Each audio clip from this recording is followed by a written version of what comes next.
An immense cosmic boulder rockets in from deep space on a direct collision course with Earth. When it hits, it unleashes a global catastrophe. This is not science fiction.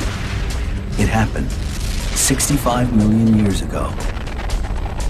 And much of life on Earth, including the dinosaurs, died. Today, many scientists believe that this is not a one-time event, that what wiped out the dinosaurs could happen again. And we could be next. Will another impact occur? You bet. It's going to happen again. The Earth is sitting out there with a bullseye on it. What are these mysterious invaders? Where do they come from? And if one threatens the Earth again, will we be able to stop it in time?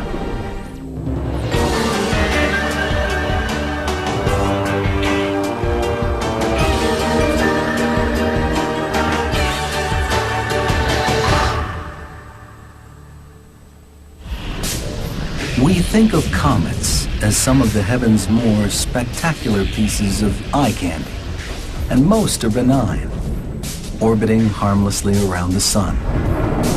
But some will inevitably collide with another body, like Earth. At speeds of 25,000 miles an hour, even a small cosmic raider can wreak enormous havoc, as one did in Arizona's northern desert 50,000 years ago. It began as a brilliant glow in the northern sky. It was over in an instant. The huge rock, about 65 feet wide, left a crater almost a mile across and 750 feet deep. In cosmic terms, this was a relatively small collision. If the same boulder struck today, just 35 miles west, it would destroy the town of Flagstaff, Arizona, and its population of 56,000 people. An even larger collision with an object a mile or more in diameter could cause devastation on a global scale. An impact by a comet will kill so many people and can produce such long-term changes in the environment that it can be a complete catastrophe for all of humanity. Scientists now believe a single blast from space helped wipe out the dinosaurs 65 million years ago. A comet or asteroid about 6 miles across slammed into Mexico's Yucatan Peninsula. It dug a crater nearly 50 miles wide and 20 miles deep in less than a second, and unleashed an explosion more powerful than all the world's nuclear weapons combined. The force of the shockwaves triggered earthquakes worldwide and sent tsunamis surging across the oceans. A mammoth dirt cloud erupted miles into the sky, engulfing the globe and blocking out the sun for years. The dinosaurs slowly perished, and they were not alone. More than half of the Earth's species were also wiped out. In our solar system, there are two kinds of cosmic bullets capable of devastation on a planetary scale: asteroids and comets. Asteroids are essentially tiny planets, dense boulders of rock and metal left over from the formation of our solar system 4.6 billion years ago. Most are bunched between Mars and Jupiter in an orbit called the asteroid belt. Comets, on the other hand, are far more mysterious. Though also formed at the birth of our solar system, they are made up of rock and ice. Many, like Comet Halley, orbit the sun in predictable paths on predictable schedules. But there are countless others we know nothing about. They come hurtling out of the ether at unimaginable speeds, of up to 100,000 miles per hour. For scientists peering into space, they appear as lumps of charcoal on a black canvas, invisible until they are practically upon us. Only near the sun do comets become easier to detect. These icy bodies shed gas and dust as the sun warms them. When light hits the debris, they blaze into view and can be seen for millions of miles. But by that time, if one is headed for us, it may be too late to do anything to stop it. To date, more than 1,000 comets have been identified. Every year we spot perhaps 100 comets we've never seen before, entering the inner solar system. Each new arrival increases the odds that one will eventually strike the Earth.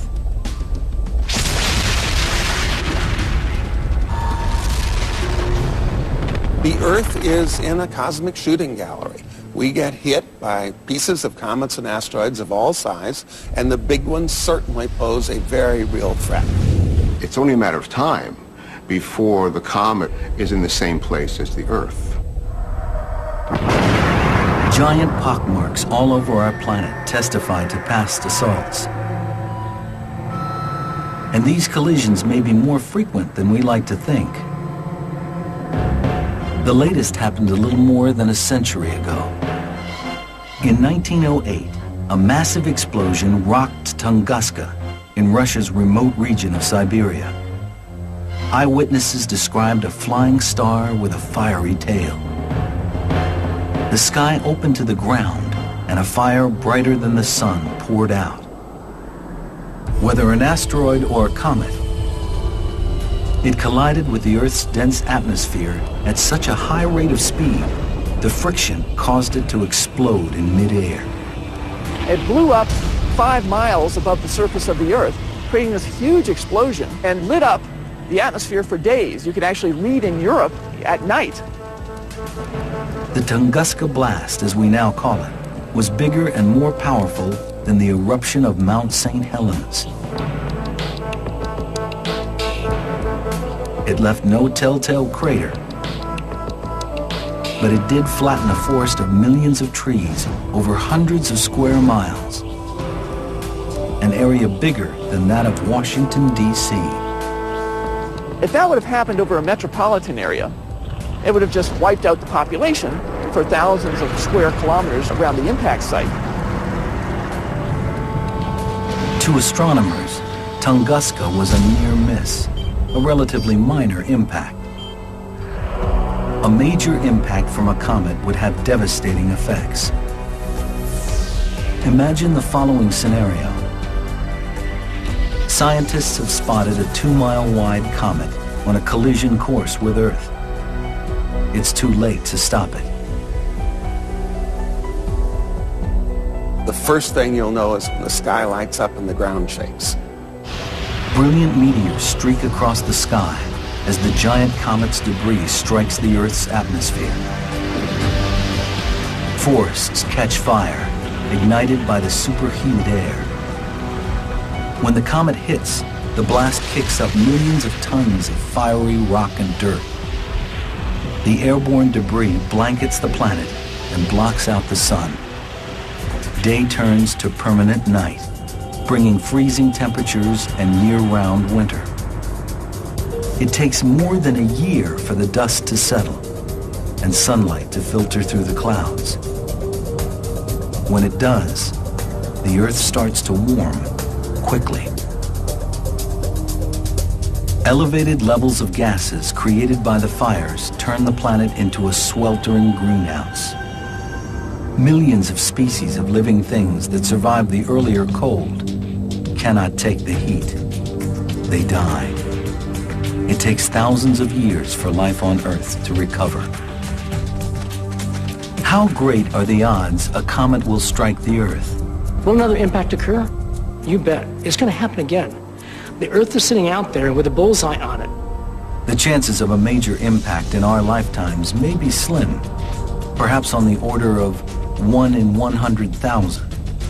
But astronomers the world over are working fervently to understand these strangers in our midst, struggling to learn what comets are and where they come from. Mankind's ultimate survival may depend on our ability to stop one before it strikes.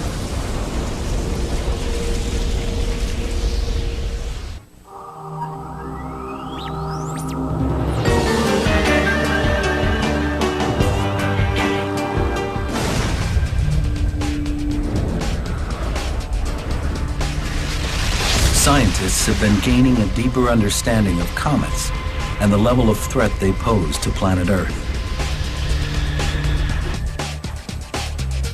We've long known they were out there. Even the ancients noted their periodic visits. In the 17th century, stargazers observed how some comets orbit the sun in regular intervals, like the planets. One astronomer even predicted the return of the comet that now bears his name, Halley. But no one knew what they were made of or where they came from. As late as 1950, astronomers could only guess at their true nature. Fred Whipple, the father of cometary astronomy, envisioned comets as flying mountains of frozen gases, ice, dust, and dirt. He called them dirty snowballs.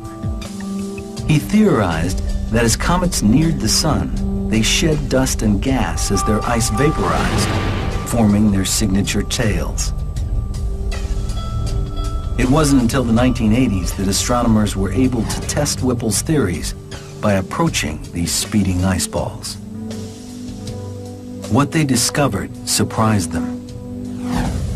In 1985, as part of the International Sun-Earth Explorer program, they flew a spacecraft loaded with sensors through a comet's tail. In 1986, the European Space Agency sent a craft called Giotto to study Comet Halley's nucleus. The scientists feared the debris flying from Halley would destroy Giotto. It didn't. The craft not only withstood the pummeling, it sent back amazing photos of a cratered, sponge-like surface with jets of gas shooting from within. Suddenly, scientists began to wonder exactly how rock-solid comets really are. In the year 2000, they got more clues. On its approach to the sun, a comet named Linear unexpectedly blew apart. Earth and space-based telescopes captured the explosion, allowing scientists to analyze the chemical composition of the nucleus for the first time. That information, combined with data from the earlier flybys, confirmed what astronomers were beginning to suspect.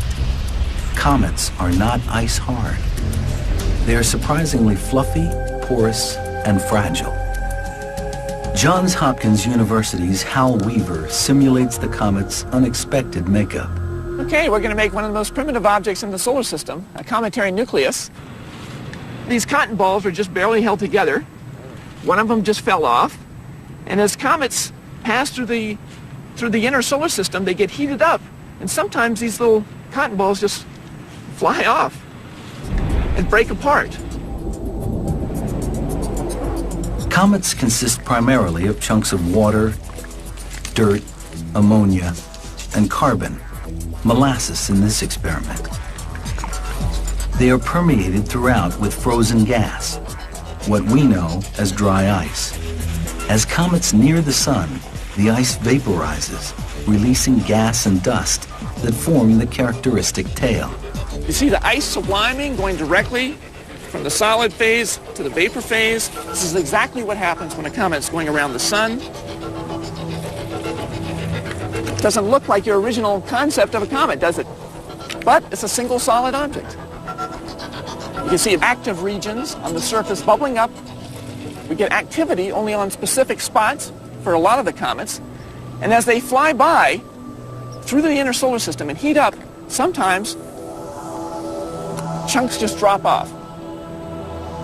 And sometimes we see the comet completely disintegrate. This new knowledge about the fragility of comets may seem reassuring. How can they do much damage? But as they race through space at more than 7 miles a second, even small comets can spell disaster.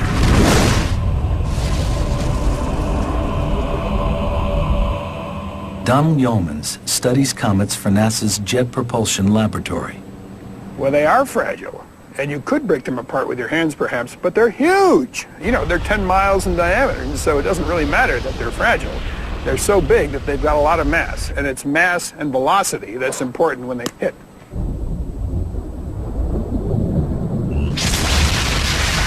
We can't stop a comet heading toward Earth if we can't see it.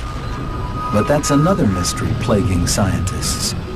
Where do these cosmic travelers come from? Astronomers have long observed comets emerging from deep space. To know exactly where they've been, they would need to get their hands on actual comet dust, a record of a comet's birth and its travels. 3, green board all the way across. 2, we have main engine start. 0, and liftoff of the Stardust spacecraft. In February 1999, NASA's Stardust spacecraft began a voyage to rendezvous with a distant comet named Wild 2. Its bold mission was to collect dust from Wild 2 and return it to Earth.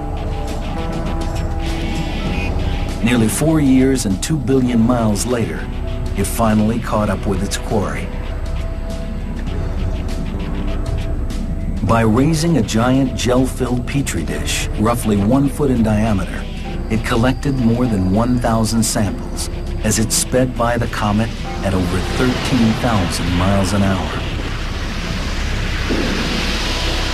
The mission was a remarkable success. In January 2006, 7 years after liftoff, Stardust's cargo capsule returned to Earth. The contents have been a treasure trove for scientists. They will spend years analyzing the dust, but already they've learned something surprising about these mysterious space travelers. Comets have origins similar to our Earth. We thought comets all formed from stuff pretty far from the sun. We're finding in this comet grains that formed right next to our sun. Born near Earth when our solar system was formed, the comet then fell into an orbit that took it far beyond. According to surprising new data from Stardust, much farther than scientists once thought. It's not just material from our own solar system at its birth stages, but also materials from different distant stars mixed in as well. And also materials forming far from it and just sort of like passing by. It's a real grab bag of things in our galaxy. Preserved since their birth by the deep freeze of space, comets are a record of our solar system's beginnings. Now armed with their new research into the mystery of comets, scientists can theorize about where comets come from and how they were born.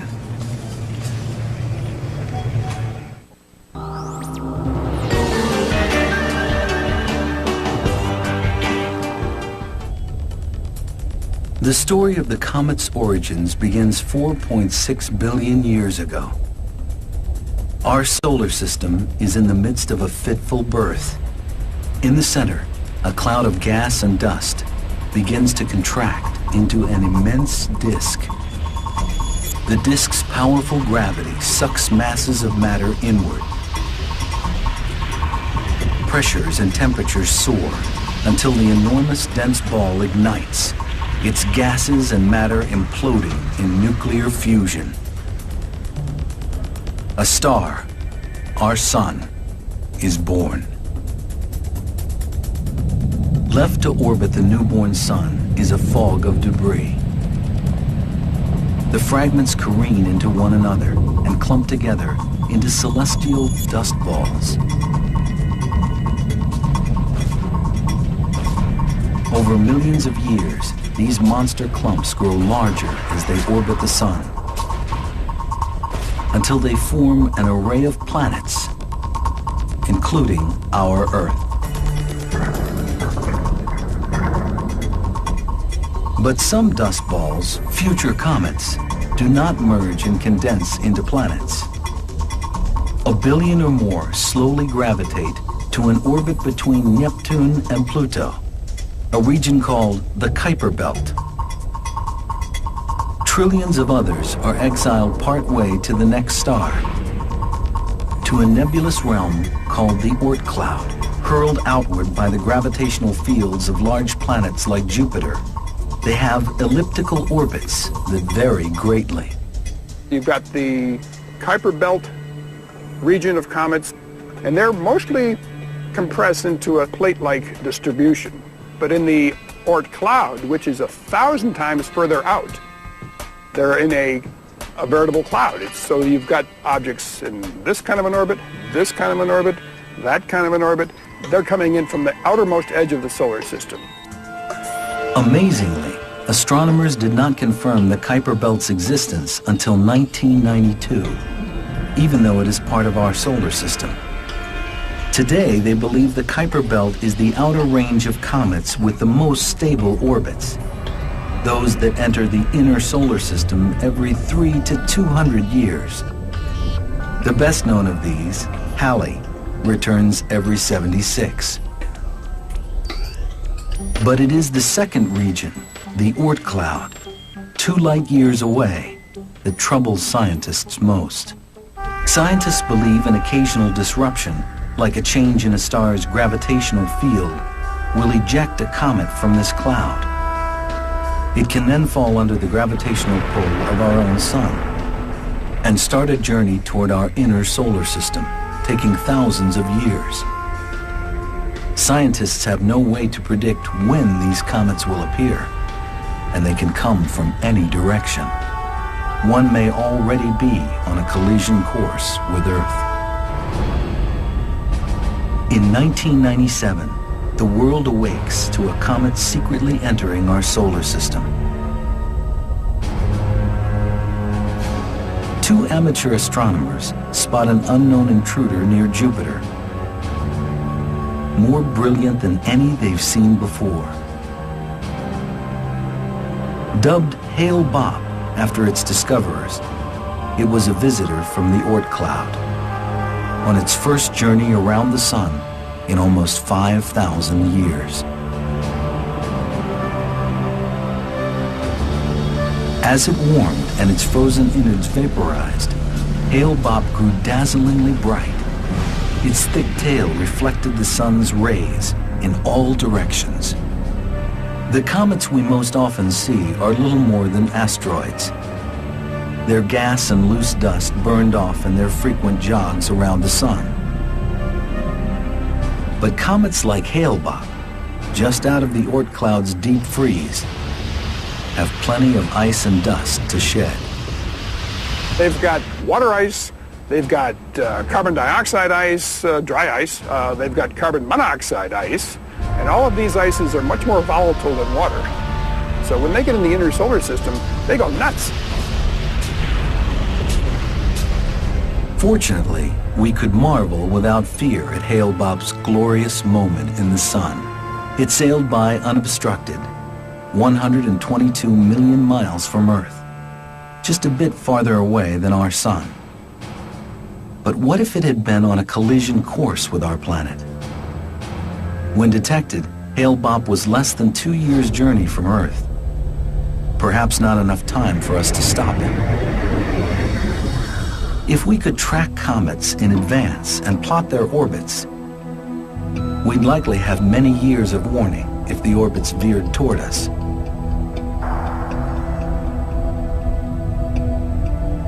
It may seem like a tall order to scan the vast sea of space for that one pinprick that could spell disaster.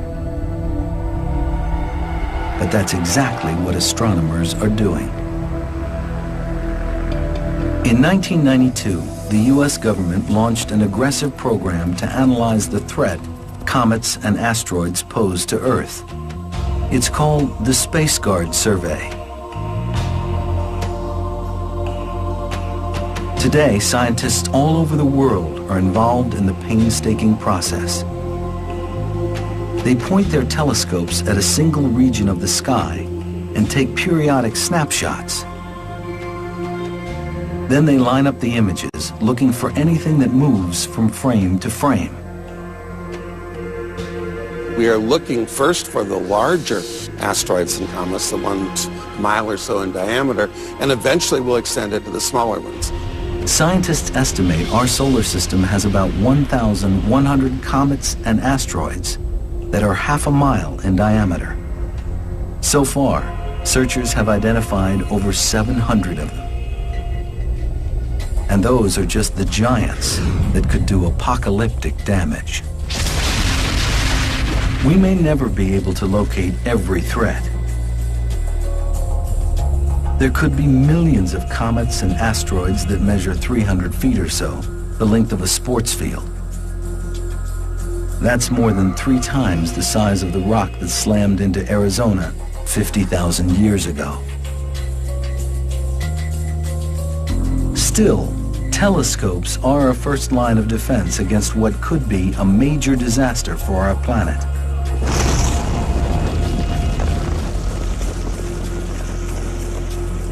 If you don't look, you won't know anything's coming. We would be taken by surprise just as much as the dinosaurs. If you do carry out a survey, then you hope that you can have warning. But it's one or the other. Either you have years or decades of warning, or you're taken completely by surprise. There's nothing in between. There's 3 things that are important. You have to find them early, you have to find them early, and you have to find them early. Suppose we do detect a comet headed for Earth. Then what can we do? Scientists have just started to come up with solutions. One of the leading ideas, smash a rocket into it to slow it or knock it off course. That's harder than it may seem. If comets were hard ice balls, as first thought, a powerful thump from a rocket might do the trick. But some comets may be porous. They could just absorb whatever we throw at them, like a sponge. In 2005, scientists were ready to test their theories about how a comet would react when it was hit. They were going to try to crash a rocket into one.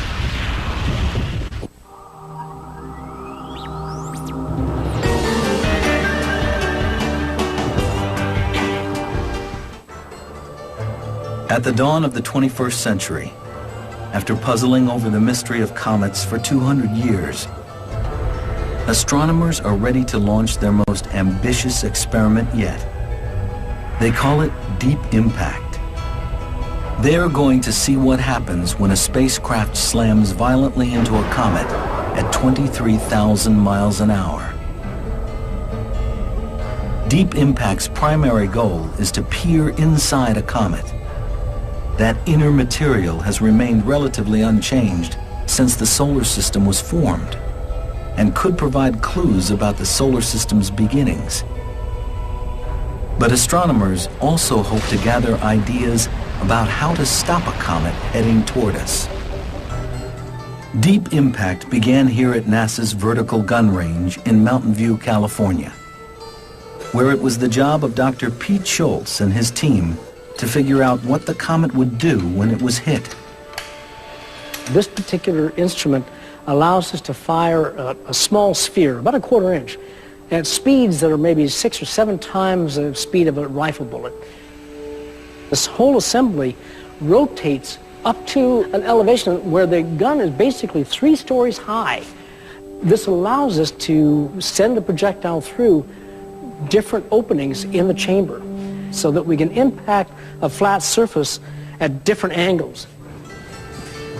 Scientists believe comets vary in their makeup, so Schultz and his team built several different models, then hit each with shot from their ultra-high-speed gun. The first scenario is what happens if we impact into something that looks like lunar dust. The second one is what happens if we impact into fluff. And the third one is what happens if we impact into a fluff covered with an organic layer. As we go down and look at the evolution of this crater, we find at the very end, after it's finished, we can still see the crater here. But in these two cases, when we're using fluff, we can't see the crater. It's completely masked. The fluff completely absorbed the projectile, a frustrating result for scientists hoping to get a look inside. And there was another possibility Schultz had to consider. What if the entire comet is extremely fragile and porous? He searched for a substance for that simulation. The comet may be sort of like a fluff ball. It may have been very low density. What do we do to try to simulate that? The best thing probably is a complex organic. What would that be? Cotton candy. We've got our comet made of cotton candy. Let's turn off the lights and let's get out of here.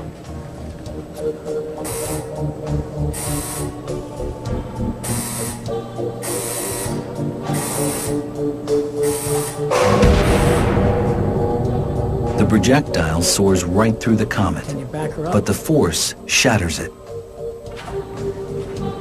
Oh my God! There's no more comet, that's for sure. What a mess. But this is not good news.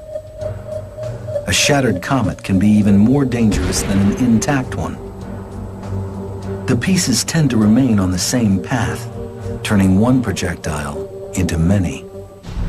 In 2005, once the team completes their tests, NASA is ready to take the plunge. It will try to drive an 820-pound impactor into a comet to find out what's inside. Deep Impact's principal investigator is the University of Maryland's Dr. Michael Ahern. So here we have the model of both Deep Impact spacecraft. Many people think it was only one spacecraft, but it's really two. The flyby spacecraft has all the instruments on this platform on one side, and if I turn it around, these are the solar panels that provide the electric power. Here's the impactor. That is a third of a ton geologist's hammer with which you hit something to see how it behaves when you hit it. January 12th, 2005. After 6 years of study and preparation, Deep Impact is ready for liftoff. 3, 2, 1. We have ignition and liftoff of a Delta II rocket carrying Deep Impact. The spacecraft's destination is a 4-mile-wide comet named Tempel 1. Discovered in 1867, it's well known to astronomers. It orbits the Sun every 5.5 years and has lost much of its gas and ice. People would argue that you should preserve the comets for posterity, but doing a violent study on one that is just typical of a whole class seemed to us to be the right choice for science. Deep Impact takes just 5 months to reach Tempel 1's orbit. On July 2nd, 2005, it turns and points its cameras at the comet, 500,000 miles away. Then it releases its impactor. If all goes well, the collision will blow a hole in Tempel 1 about 600 feet across and 5 stories deep, about the size of the Roman Colosseum. But it might destroy the comet by breaking it apart. Back on Earth, hundreds of scientists hold their breath. We lost signal and we had to stand there and wait around. So everybody was trying to be, go keep busy and not feel anxious. But just in time, the signal returns.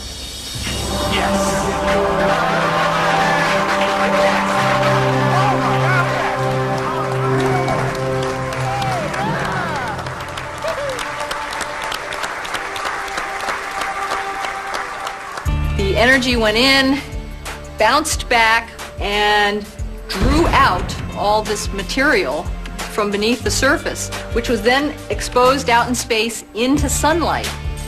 And so this is scattered sunlight off of all of this debris that was excavated from the interior of Comet Tempel 1.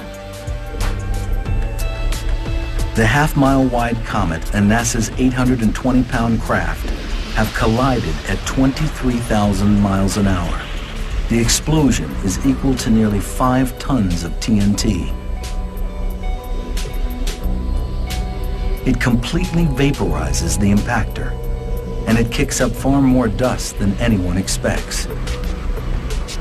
One of the reasons it was so dusty is that the particles were much smaller than we thought. This is a very fluffy body.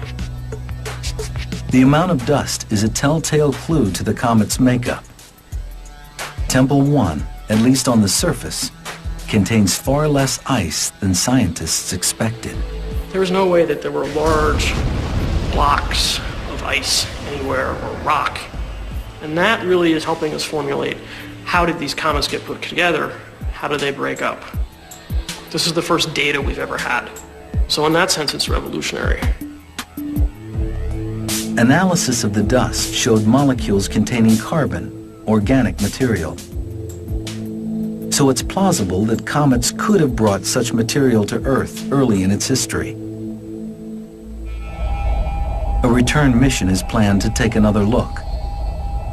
In 2010, NASA will have redirected the Stardust spacecraft to go back to Tempel 1 and look for the crater that we formed to see what happened to the surface and the rest of the comet when we impacted it.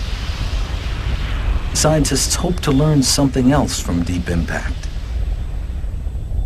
Clues about how to stop a comet from colliding with Earth. Some thought deep impact might knock Tempel 1 into a slightly different orbit.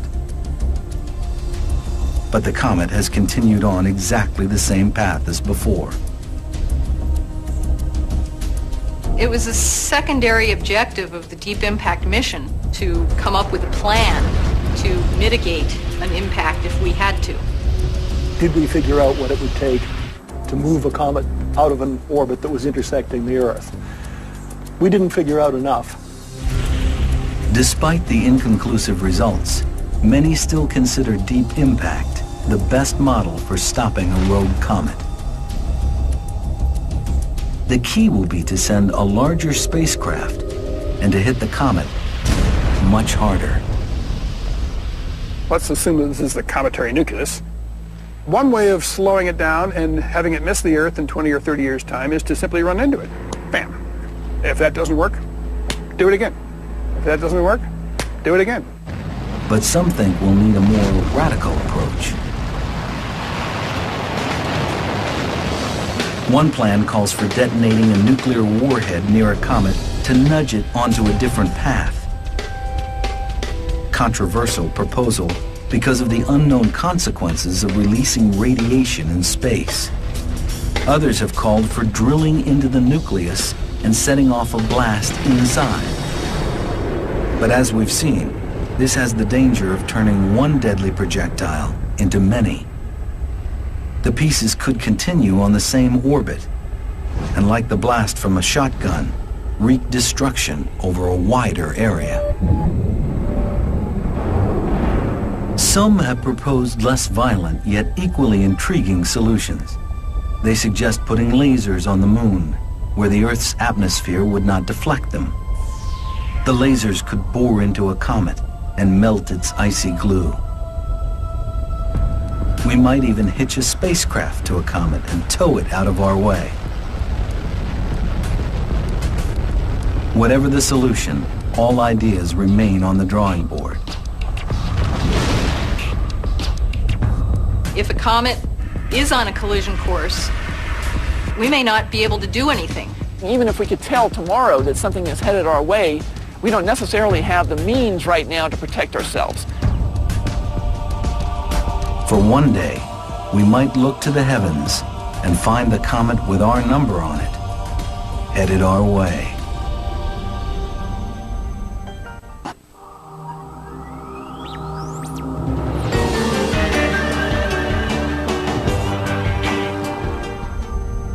March 23, 1989.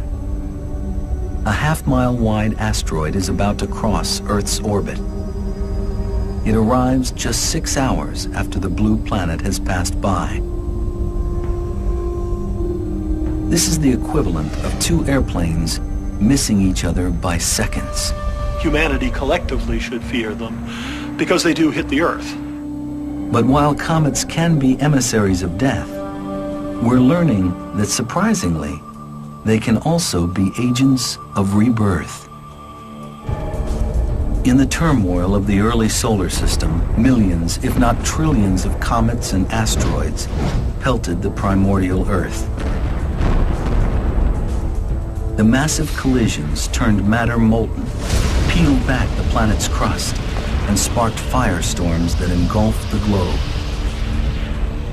Today, if not for the continuous erosion of wind, water, and heat, the Earth's surface would look much like the Moon or Mars. But as scientists are now learning, that bombardment also produced unexpected results. Those icy comets may have brought the water that now swells the Earth's oceans. They may also have delivered organic compounds. From that combination of water and organic materials, life slowly evolved. Comets might still be helping support the Earth's living things.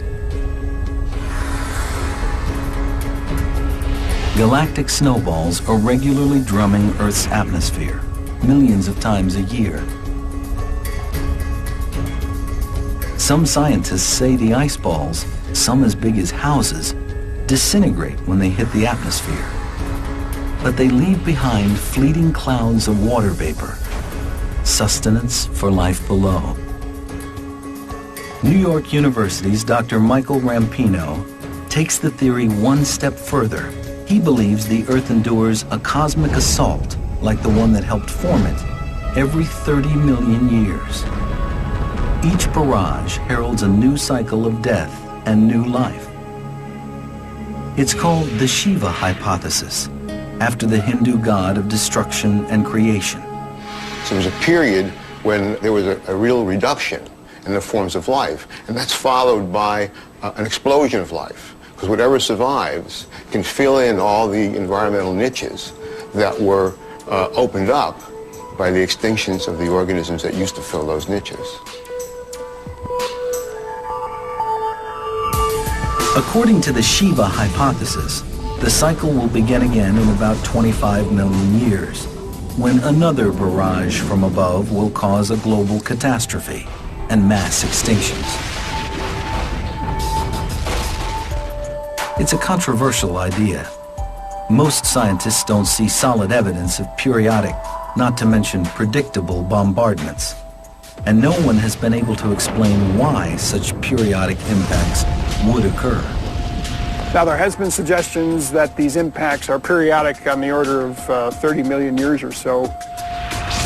The evidence is weak. I think the jury is still out on the so-called Shiva hypothesis. One thing is clear.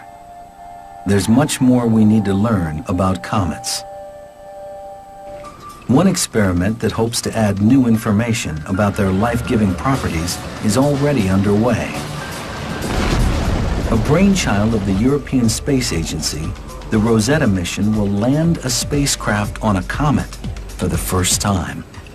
We want to see what is actually in the nucleus and on the nucleus, and the only way you can study that is to put a lander down.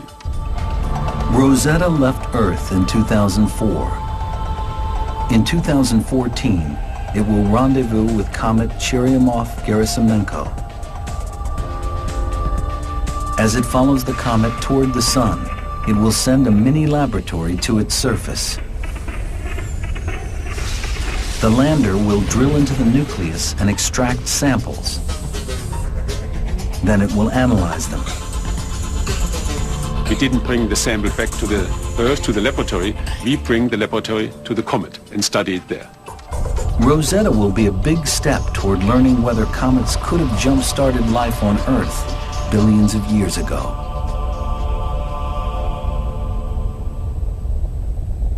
In future missions, astronomers hope to probe even deeper beneath the surface of comets. The goal remains to increase our understanding of their makeup and their origins, as well as to strengthen our knowledge of how to stop one.